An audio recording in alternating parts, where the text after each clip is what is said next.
Wanti maali bakki akka namni komentii barreessine miyuuti eessa godhame godhaman kan feesbuukii kuni yookaan ka komentii argaan jiru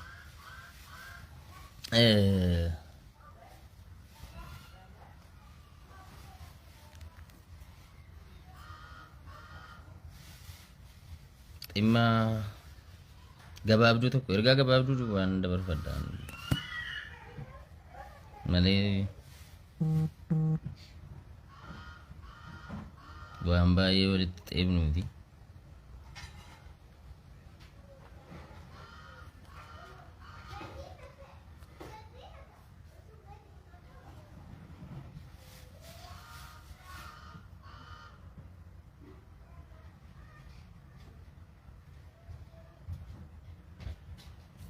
Galatoomaa ajandaa torban kana deemaa ture irratti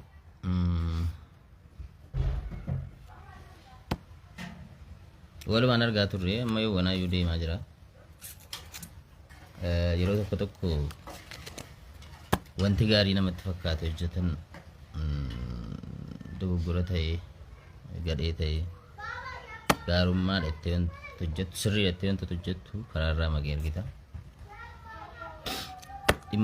Dhimma uumame sana irratti akka nama tokkotti an akka kan kootti dogoggora guddaa akka uume ture keessatti iwwacu malee xaxxaaxa'uu kana ittiin beekuuf malee dogoggora guddaa uumeerani isa kana keessi koo beeka.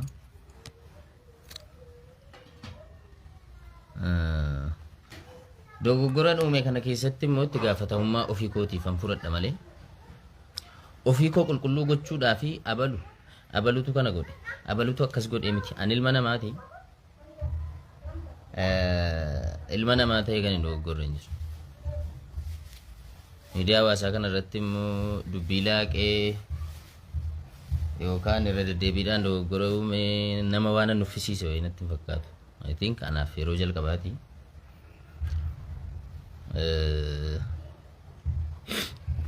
haa ta'u malee wanti guddaa na gaddisiisan waca namaas miti arraba namaas miti. Ajandaan mata dureen hawaasa waluu sababa koo jijjiiramuu isaa daandii irraa maquu isaatti baay'ee keessi koo gaddeera. Amma gidduu kana namni hunduu dabareedhaan asirraa ofii isaa qulqulleessuudhaaf wal xureessaa ture. An nama tokko sin himanne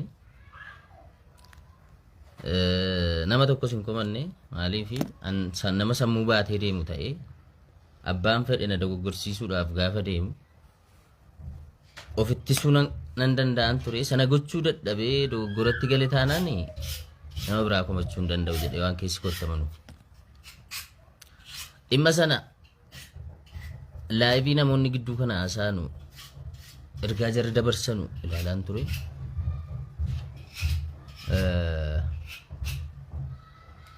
Namni harka caalaan akka waan gaafa jarri buukii bananu gaafa maalii wajjin jirru wayitti hubata fakkaata. Na dhimma jaarsa sanaa kan natti hime gurbaa murtii guutuudha bilbilee sana dhimma quba qabu hin jiru. Ani hospitaala Adaamaa kanan deeme duraan kan nuti wal agarre jara wajjin guyyaa tokko gaafa jalqabaa gaafa deemne Abdii Geetaachoo fa'aa wajjin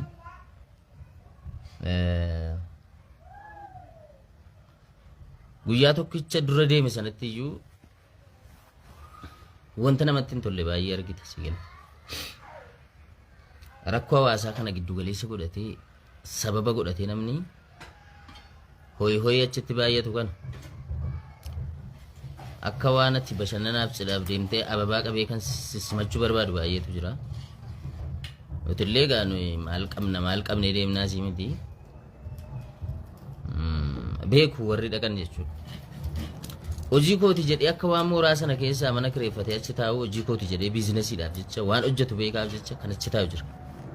Galgalaa ganama haalli namni itti maqaa gargaarsa hawaasaatiin qarshii sassaabuudhaaf deemu kun miidiyaa hawaasaa irratti waa jajjadhee gaafa akkaawuntiin gaafatamu akkaawuntii dhuunfaasaa itti ergee wanti inni funaannachaa jiru kun baay'ee keessa koo cabseera na gubeera akkan itti dubbadhu nabi malee sa'aatii kanatti yoo dhufee dubbadhe waa'ee kana namni attentionii isaa gara biraatti isaa baalaataa jedhee yaadaa ture garuu nan dubbannee nan dhiise kana gidduudhaan guyyaa sana galgalaa murtii guutuun natti bilbilee barboo jaarsa tokko akkasitti maqaa hawaasa wallootiin wallurraan dhufe jedhee maallaqa baay'ee akkaawuntii isaa irrattis walitti qabee achi shakkiidhumaan qorachiifnee poolisiidhaan qabsiifnee dhufnee jedhe jaarsa akkamii jaarsa akkanaati ankoree dhalataa wallooti jedhaman eshi amma uree maal an dheengaddumayyuu nama hin beekamne mitiiti namnumti nu beennuyyuu nama baay'ee taajjabne wanti kun dhaabbachuu qaba namni sirraa barachuu qaba baga qabsiiftanii jedhe tole maaltu irratti argame ree jennaan qarshii hangana qarshii 600 naan jedhe eenyu fa'i kan qabsiise anaaf saaliyaadha ani hin jenne jedhu dhugaa kana garuu ani mana koo keessa taa'etani kanan dhagee kana wanti miidiyaa irratti na fiikse moo maayin shakkeera moo maalan shakkee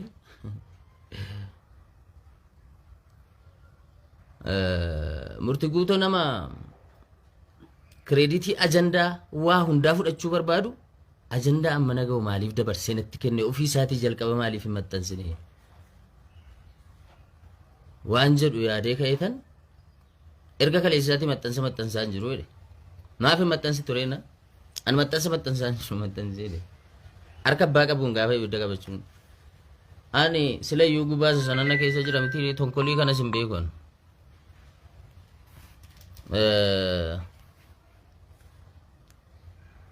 sira nama irratti yaadu waan ta'eef gowwaan koo akkasuma jedhee naqee maxxanse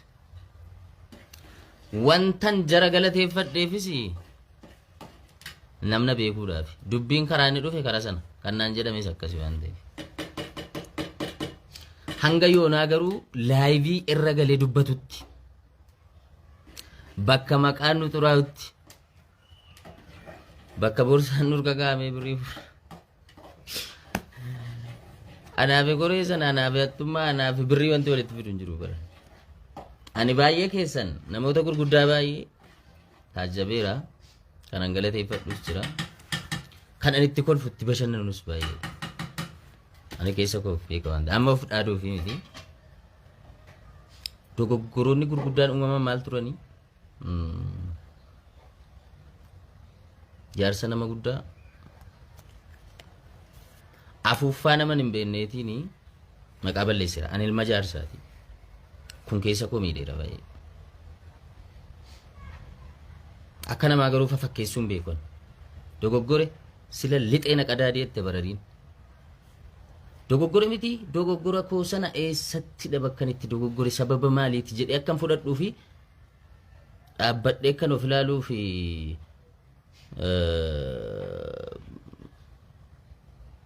miirri balleessummaas akkanatti dhaga'amu asiifachi borcee ajandaa biraa nama meeqa maqaa faalaa turan bakka al tokko lixe miti badii koo baree irraa deebi'uun qaba irraa barachuun qaba gara fuulduraatiif of eeggannoodhaan fayyada malee as utaalanii achi utaaluun sun gatiin qabu jedhee tan dhiise malee akka warra asiifachi utaalee muka tokko qabee tokkotti rarree maal jedhu san hin dadhabne sanis hin beeku naan galumu isa kanaafi gocha raawwadhe kanaaf wanta abbaa koo gammachiisuudhaaf godhu tokko godhee jaarsa kana nan kiisa akka dhuunfaa kootti kanammoo namni naaf arguu maaliif miti dogoggorri guddaan inni biraan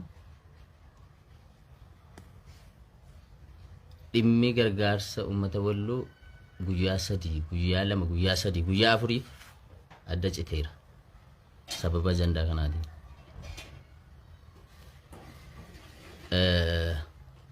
isa kanaafi hawaasa Oromoo hunda Walloo miidhamanii jiran hunda onnee koorraan dhiifama gaafadha.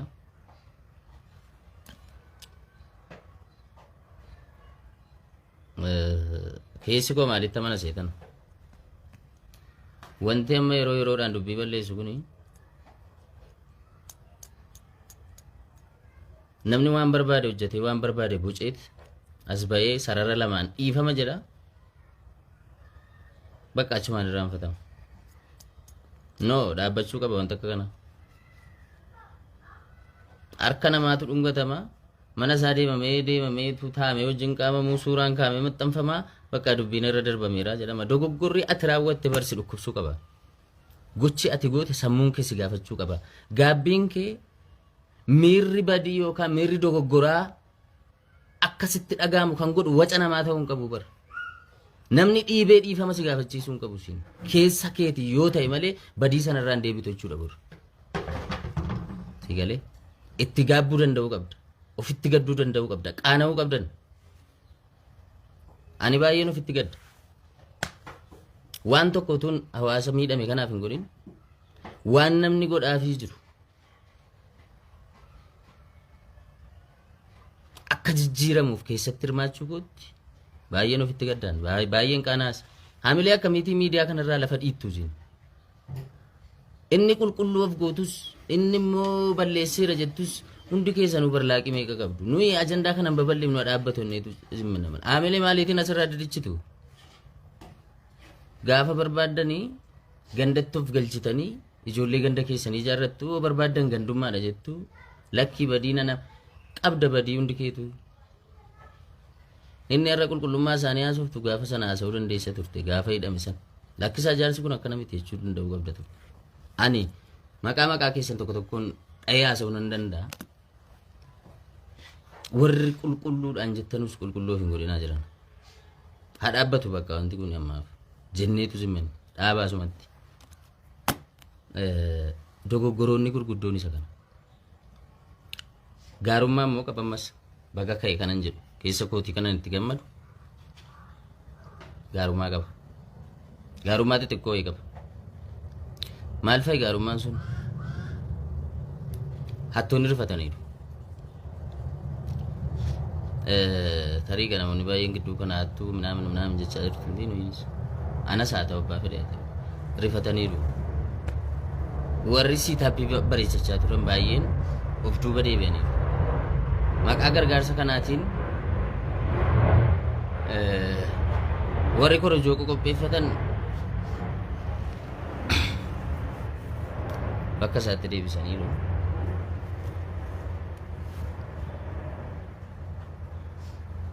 Galgalaa ganama mooraa hospitaala Adaamaa keessa warri hin dhabamnes daangaatti godhaniiru. Kunis gaarummaa tokko. Yaalamtoonni yookaan madoo walloorraa dhufanii sireerra ciisan yookaan yaalamaa jiran aara galfataniiru, boqotaniiru.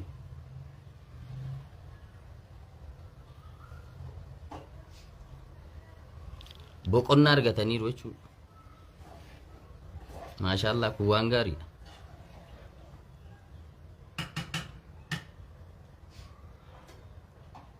Gaarummaan isaa kana. Egaa kun akkana ta'ee osoo jiru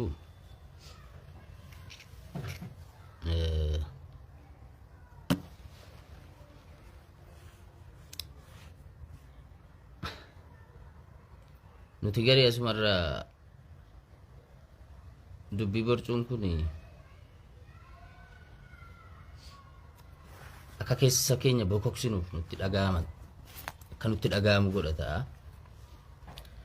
Kun immoo dogoggora keenya badii keenya akka nutti hin dhaga'amne godhata waan ta'eef hawaasni kun daangaatti gochuu qaba. Ana dabalate namoota wantoota akkanaa raawwatanii adabbii hawaasummaatti kennuu qaba. Wanta ta'e walii mari'adha maal akka ta'e hin beeku. Kanaan ala namni wanta barbaade haasa'ee wanta barbaade godhee ka'ee dhiifama sarara lamaan yookaan jecha lamaan dubbatee wantundi bakkatti deebi'ee boris bakka sanatti deebi'a taanaan rakkoodha.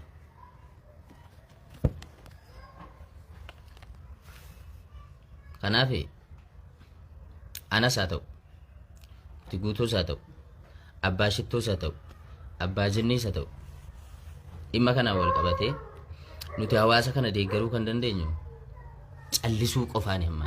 Iskii callisnee afaan keenya qabannee miidiyaa kanarraas xibixibas dhiisneetuma yeroodhaaf mee afaan qabannee uummata kana haa gargaaru. Haamilee dhumattiin asirraa didichiru sun qabnu amma fakkeenyaaf kaleessa yaadaan ture. Wanti saatiidhaan gootan ajandicha akka babal'atu ammas. Amma murtii guutooni re'ee fudhatee deemee jaarsa bira deemee suuraa ka'ee maxxanseera. Arrabmoo isaa farsaa oolu bakka. Maan ga'uu ni gaadhiisaa. Wanta gootu atis uummanni kun dirqama si arguu hin qabu murtii guutoo. Bakka badaa asirraa ija qabannee habannu. Maali akkana ayina ija jabaachuun akka kanaa maali? Isayyuu hin jaja malee addaameen. Abo reettii sana dhoksaa edaa fuudhee deebi'anni. Bakka hin arguttiinaan waan hin jajamnes hin jaju. Dhiifama gaafachuun isaa waan gaariidha. Amma sajandaan kun itti fufaa deemaa jechuudha. Ani immoo boriitu damma kiiloo 2 fuudhee dhaqee suuraa wajjiniin ka'ee jilba isaanii dhungadhee isinii maxxansaa isa immoo farsaa. Amma oomitti itti fufa kun bakka gara hawaasa gargaaruutti deebi'uu namni ajandaa fuutanii dhuftanii isa kanayyuu gaabbeen du'aa jiraan bakka lixuun dhabaadha. Ofittan qaanaa malee immoo nama waan itti balleessan qabu. Badii kana caalu namni hojjete baay'eetu jira. Anaaf garuu haaraadha wanta akka kana. Anaaf haaraadha. Isiniif amala ta'uu danda'a. Kanaaf adabamuu qabnaan jedha. Adabbee hawaasummaas haa ta'u kan seeraas haa ta'u. Waan uummanni jedhee. Nurraa barachuu qaba namni. Nurraa barachuu qaba.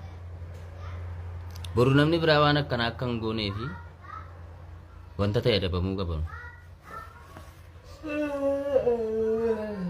Kanaan ala maa inni akkana jee mummachiisu buna nunne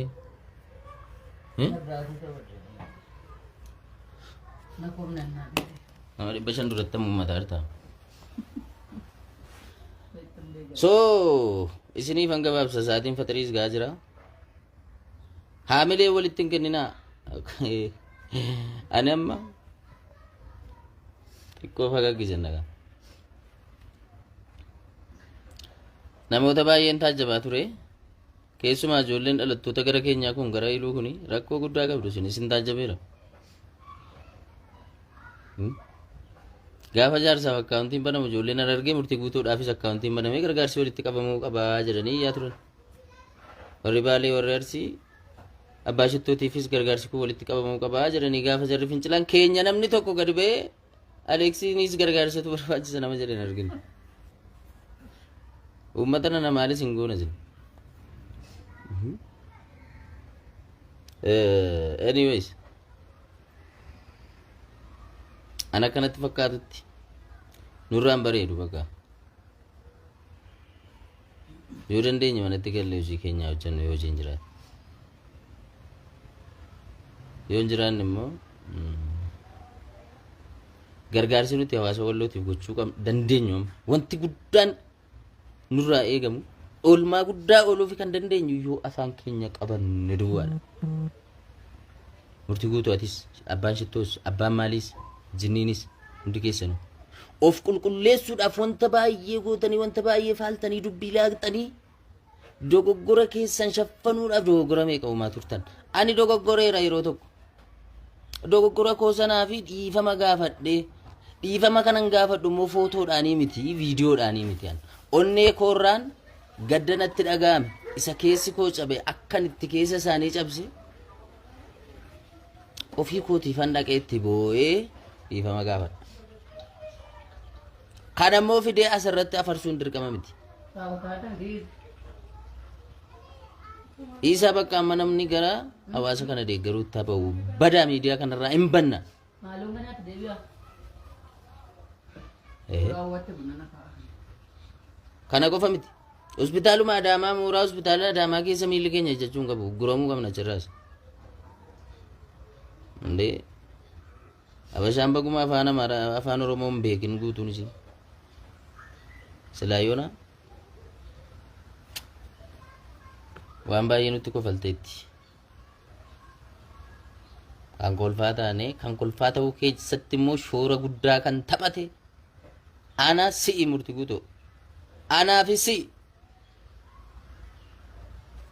jalqaba badii kee bartee dogoggora kee utuu ofirratti agartuu dogoggora kee san ani gadi ba'ee takkaasitu na dogoggorse hin jenneen maaliif an ilma namaati wanta tinatti ergite ol baasee maxxansuun dogoggora kooti malee dogoggora kee miti jedhee waan nama nuufi. Ani abaluutu akkana na godhe abaluutu akkana na godhe hin jenneen garuu kan natti waan sana bakka hin taatu bilbilee natti mesii malee mana hin jiru. Ati garuu bakka deemtutti of qulqulleessuudhaaf deemaa turte malee.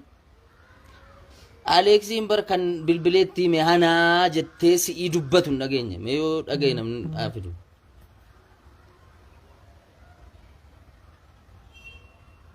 Amma kana booda wanta gaarii kun godha akkanan godhee tan waan kana dubbadda maal yoo jette yeroodhaafi namni nu dhaga'u hin jiru abbaa koo muka udaan tuqe ta'aniirraa nabse haqa kana ofitti himuu dadhabdeeti. Konfidensiin qaba yeroo jedhamu yeroo baay'ee konfidensiin sobaan of jajjabeessitu osuma dhugaa tokko beektu of jajjabeessitu hin ta'u boolla nama buusa. Bakka ilma namaatiin dogoggorta. Dogoggora sana of keessatti beektee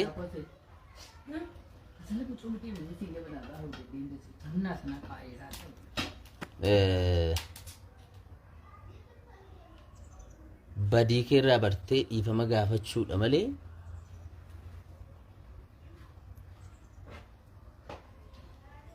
hin ta'u.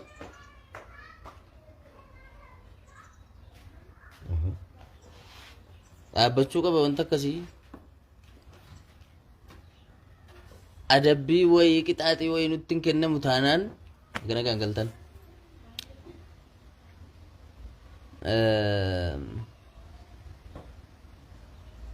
Borus kanumatti ta'uu dandeenya. Asitti wanti namni naa beekuu qabu hojiin kun haa qulqulleessu.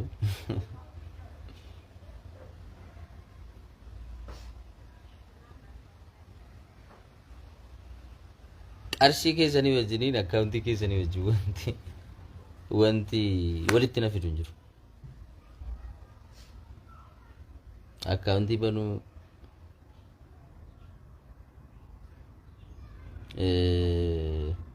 qarshiidha wajjiniin tuttuqqaana ni qabu hin jiru. Maybe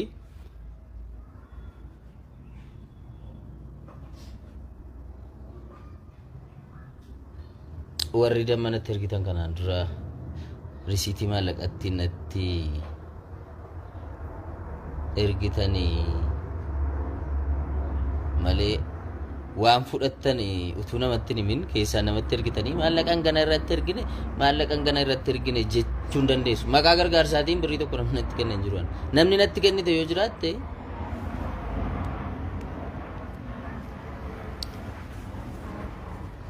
namni natti kennite nyaateera jettu yoo jiraatte as ba'i ragaa wajjinan sii kenna rakkoon qabu. Unless and otherwise utuu laaqaa meeqa ofirkaa qabu namni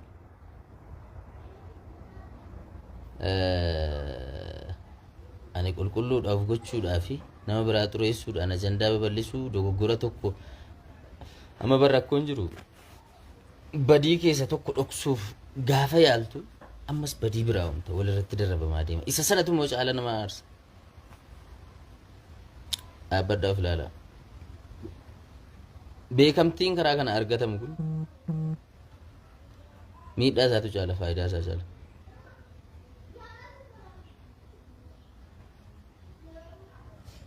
Kanaaf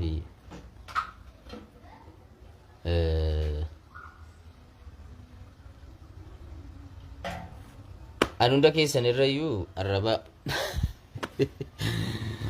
tuksii aslii afaan hin buune wanti tuksii aslii afaan na buusus hin jiru laan. Rasaasni aslii lafatti sirrafarrafee amileen keessan sobdanii of jajjabeessitu malee amileen keessan akka mastaawutiitti caccabeera. Ana ammachi keessaan qabu. Maaliif durseen itti mi'an aslii mataa isaatti ergeera murtii guutuun barreeffamicha naa maxxansiree. Inni dooktaradha waan ta'eef saayinaatti barate waan ta'eef mee qoy faxareen kaa'ee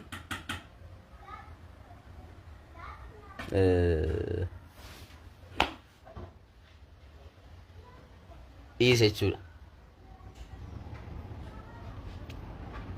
Ani waanan duraan taajjabeena dhukkubsaa ture waanan beekuufan namni kun barachuu qaba, namni of eeguu qaba, warri qarshii ergus of eeggannoo gochuu qaba sababa jedhuunan miira keessa galee as baasee maxxanse dogoggorri koo guddaan isa kana. Isa kanaafi hawaasa bal'aa dhiifama gaafadhe. Mata Oromoo mara dhiifama gaafadhe. Jaarsa immoo እንዴ dirqama suuraadhaanis agarsiisuun qaban bilbilaanis miti. Warri immoo asumaan egaa walitti maadeemu fakkeessuu kanan jibba beektaan fakkeessaa dhiisaa. Warri dhiingidda baay'een nama wayyoo abbaa koo nama takka abbaa isaatii bilbilee takka antanii tokko biteef hin beekne wayyoo abbaa koo isinitti haa baru mallaqa kana wallahi isinitti haa baru namatti tola itti fufa.